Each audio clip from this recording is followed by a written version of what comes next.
सदा शिवम भजाम्यहं श्री शिवाय नमस्तुभ्यं। बंधुजनों, भक्तजनों, आप सभी का ब्रह्मांड देव कन्या चैनल पर बहुत बहुत स्वागत है। सावन मास में शिव महापुराण की महिमा सुनना सभी तरह के पुण्य फल देने वाला है। आपके जीवन में जो भी बाधाएं हैं, जो भी समस्याएं हैं, उन सभी का समाधान इस शिव पुराण महात्म्य कथा सुनने से हो जाएगा। बंधुजनों, भक्तजनों, यदि आप इस कथा महात्म्य को ध्यान पूर्वक एकाग्रचित होकर सुनते हैं या शेयर करके किसी और को भी सुनाते हैं, आपके जीवन में सुख, शांति और समृद्धि होगा। भगवान महाकाल, महाकालेश्वर शिव जी, महादेव आपकी सभी दुखों का, सभी समस्याओं का अंत करेंगे।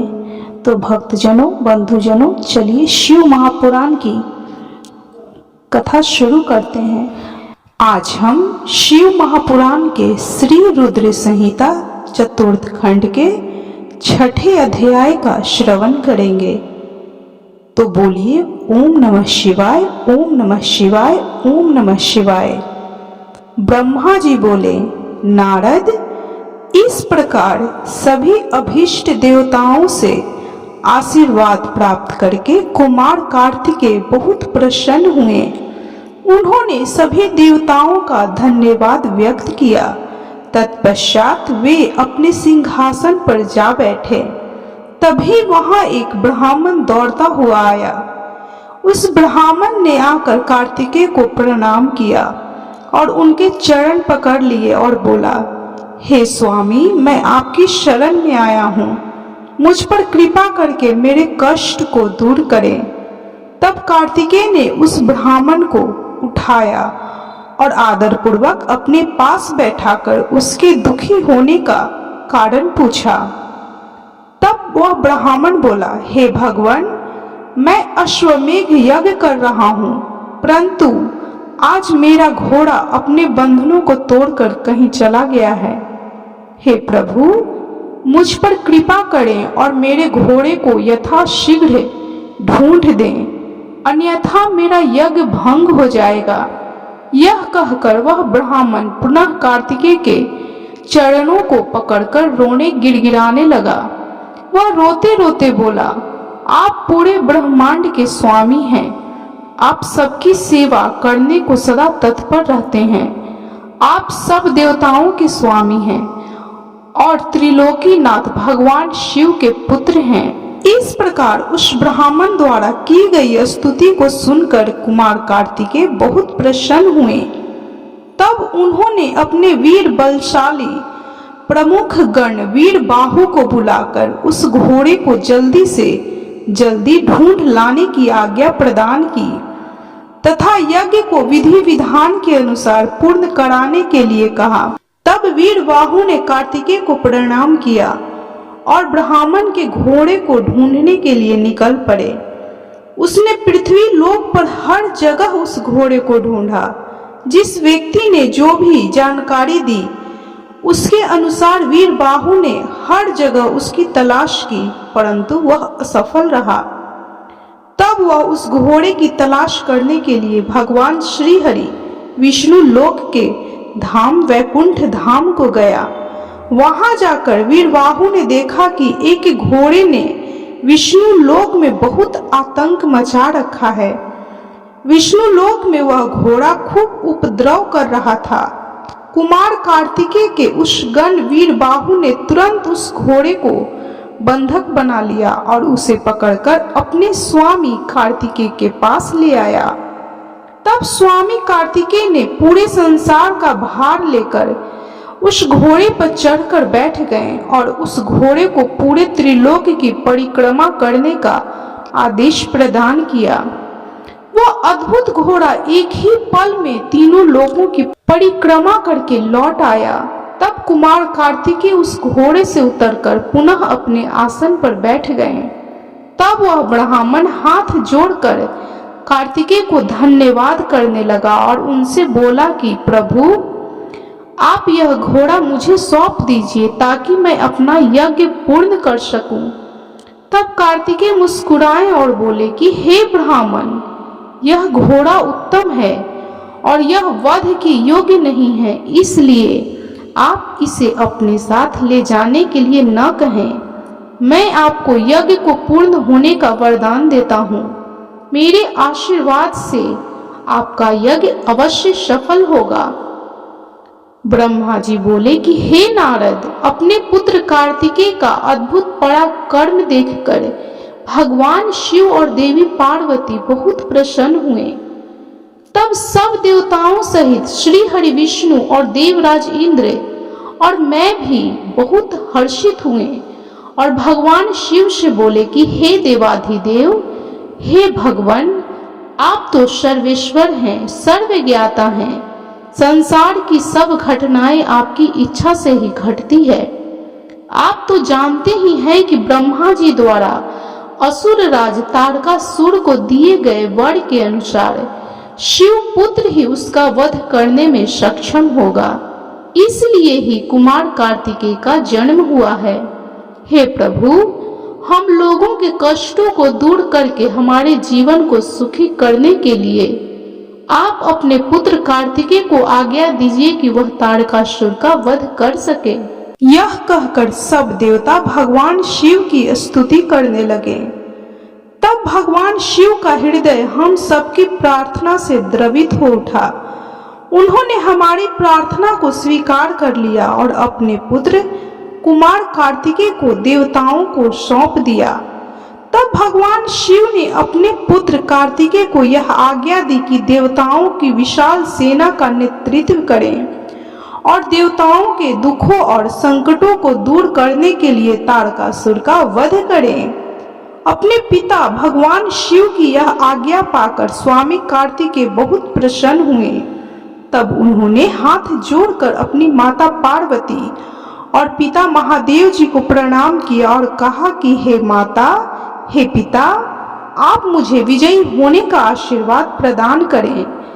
यह सुनकर भगवान शिव मुस्कुराए और बोले, कुमार, निश्चय ही तुम अपने इस प्रथम युद्ध में अपने घोर शत्रु तारकासुर का वध करके विजयी होगे। हमारा आशीर्वाद सदैव तुम्हारे साथ है। इधर देवी पार्वती के हृदय में अपने प्रिय पुत्र के युद्ध में जाने की बात सुनकर ही पीड़ा होने लगी। वात्सल्य के कारण उनकी आंखों में आंसू आ गए थे। वे बहुत दुखी हुई और कहने लगी कि हे नाथ, हे देवाधिदेव, मेरा पुत्र कार्तिकेय अभी बहुत छोटा है और वह तारकासुर महाबलशाली और शक्तिशाली है। उस दुष्ट ने अपनी दुष्टता से सभी देवताओं को भी परास्त कर दिया है। जब इतनी शक्तियों के स्वामी देवता उसका कुछ नहीं बिगाड़ सके, तो मेरा यह नन्हा सा पुत्र भला कैसे उसको हरा सकता है। मेरा दिल मुझे कार्तिकेय को युद्ध में भेजने की आज्ञा नहीं देता है। मैं अपने पुत्र को अपने साथ रखना चाहती हूँ। यह वचन सुनकर सभी देवताओं सहित भगवान शिव भी चिंतित हो गए। तब महादेव जी देवी पार्वती को समझाते हुए बोले कि हे देवी, हे शिवा, आप समान स्त्रियों की तरह क्यों व्यवहार कर रही हैं? यह मेरा और आपका पुत्र होने के कारण महाशक्तिशाली और वीर योद्धा है। देवताओं ने इसे अपना अभीष्ट शक्ति प्रदान की है। कार्तिकेय की जीत निश्चित है। कार्तिकेय का उत्पन्न होना तारकासुर के वध का प्रतीक है। आप व्यर्थ में चिंतित न हो और अपने पुत्र को खुशी खुशी तारकासुर के वध के लिए भेजें। भगवान शिव के ऐसे वचन सुनकर देवी पार्वती को बहुत संतोष हुआ और उन्होंने कार्तिकेय को युद्ध में जाने की आज्ञा दे दी। तब सब देवताओं का भय दूर हुआ और उनसे प्रसन्नता की लहर दौड़ गई। ब्रह्मा जी बोले, नारद, जब देवी पार्वती और भगवान शिव ने कुमार कार्तिकेय को युद्ध का नेतृत्व करने की आज्ञा प्रदान की, तो सभी देवता बहुत प्रसन्न हुए और एकत्र होकर उस पर्वत की ओर चल दिए। सिंहनाद करते हुए वे आगे बढ़ने लगे। उस समय कार्तिकेय सेना का नेतृत्व करते हुए सबसे आगे चल रहे थे। सब देवता मन में यही सोच रहे थे कि अब उन्हें तारकासुर नाम की मुसीबत से छुटकारा मिल जाएगा। जब तारकासुर को इस बात का पता चला कि देवताओं ने युद्ध की तैयारी पूरी कर ली है, तो तारकासुर ने भी तुरंत युद्ध की घोषणा कर दी। अपनी विशाल चतुरंगिणी सेना को साथ लेकर तारक भी सिंहनाद करता हुआ देवताओं की ओर बढ़ने लगा। राक्षसों की सेना देखकर एक पल के लिए देवता घबरा गए। उसी समय आकाशवाणी हुई कि हे देवगणों, तुम लोग भगवान शिव के पुत्र कार्तिकेय के नेतृत्व में युद्ध करने जा रहे हो, इसलिए तुम जरूर जीतोगे। तारकासुर कार्तिकेय के हाथों अवश्य मारा जाएगा। उस आकाशवाणी को सुनकर सभी देवताओं का उत्साह बढ़ गया और उनका डर दूर हो गया। उस समय दुदुम्भी और अनेक प्रकार के बाजों की ध्वनि आकाश में गूंजने लगी। तब देवता और राक्षस युद्ध करने के लिए पृथ्वी पर सागर के संगम पर पहुंचे। दोनों पक्षों में बड़ा भयानक युद्ध छिड़ गया। युद्ध की भयंकर गर्जना से पृथ्वी भी डोलने लगी। देवताओं की सेना का नेतृत्व शिवपुत्र कार्तिकेय कर रहे थे। उनके पीछे पीछे देवराज इंद्र सहित देवताओं की विशाल सेना थी। कार्तिकेय उस समय इंद्रदेव के ऐरावत हाथी पर विराजमान थे। तब उन्होंने उस हाथी को छोड़ दिया और रत्नों से जड़े सुंदर यान पर बैठ गए। उस सुंदर विमान पर प्रचेता ने सुंदर छत्र रखा। उस सुंदर विमान में बैठकर कार्तिकेय बहुत निराले और शोभा संपन्न लग रहे थे। उसी समय देवताओं और असुरों में भयानक युद्ध प्रारंभ हो गया। पृथ्वी कांपने लगी और पल भर में खंड मुंडों में बदलने लगी। हजारों सैनिक जो पराक्रम से लड़ रहे थे, कट कट कर और घायल होकर धरती पर गिरने लगे। चारों तरफ खून की नदियां बहने लगी थी। ऐसा भयानक दृश्य देखकर बहुत से भूत प्रेत और गिदर गिदरी उस मांस को खाने और खून पीने के लिए वहां आ गए। तभी महाबली तारकासुर ने विशाल सेना सहित देवताओं पर आक्रमण किया। देवराज इंद्र सहित अनेक देवताओं ने उसे रोकने का बहुत प्रयत्न किया, परंतु वे असफल रहे और तारकासुर भयानक गर्जना करता हुआ आगे बढ़ता गया। चारों ओर भयानक शोर मचा हुआ था। आक्रमण करते समय सैनिक बड़े जोर जोर से अपने मुंह से आवाज निकालते हुए आगे बढ़ रहे थे। देवताओं और राक्षसों का युद्ध बड़ा विभत्स रूप ले चुका था। वहां भारी कोलाहल मचा हुआ था। तत्पश्चात देवताओं और असुर राज तारक के राक्षसगण आपस में द्वंद्व युद्ध करने लगे थे। एक दूसरे को मारकर वे अपने को बहुत बलशाली समझ रहे थे। वे पूरे बल के साथ एक दूसरे पर प्रहार करते। कोई किसी के हाथ तोड़ देता तो कोई किसी के पैर तोड़ देता।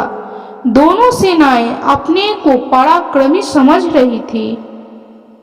इस प्रकार शिव महापुराण के श्री रुद्र संहिता चतुर्थ खंड के 8वें अध्याय तक की कथा संपन्न हुई। तो बोलिए कर्पूरे गौरम करुणावतारम संसार सारम भुजगेंद्र हारम सदा वसंतम हृदय रविंदे भवम भवानी सहितम नमामि। ओम नमः शिवाय, ओम नमः शिवाय, ओम नमः शिवाय। आप भी इस शिव भक्ति की कथा अवश्य सुने। इस कथा को सुनने से आपके मन की जो भी मनोरथें होंगी भगवान पूर्ण करेंगे। आपके जीवन की सभी समस्याओं का भगवान शिव महाकालेश्वर समाधान करेंगे। तो बोलिए कर्पूरे गौरम करुणावतारम संसार सारम भुजगेंद्र हारम सदा वसंतम हृदय रविंदे भवम भवानी सहितम नमामि। ओम नमः शिवाय, ओम नमः शिवाय, ओम नमः शिवाय। भक्तजनों, बंधुजनों, यदि आपको शिव महापुराण की यह कथा अच्छी लगी हो तो कृपया वीडियो को लाइक, शेयर और सब्सक्राइब जरूर करें और कमेंट में हर हर महादेव, ओम नमः शिवाय, जय महाकाल जरूर लिखें।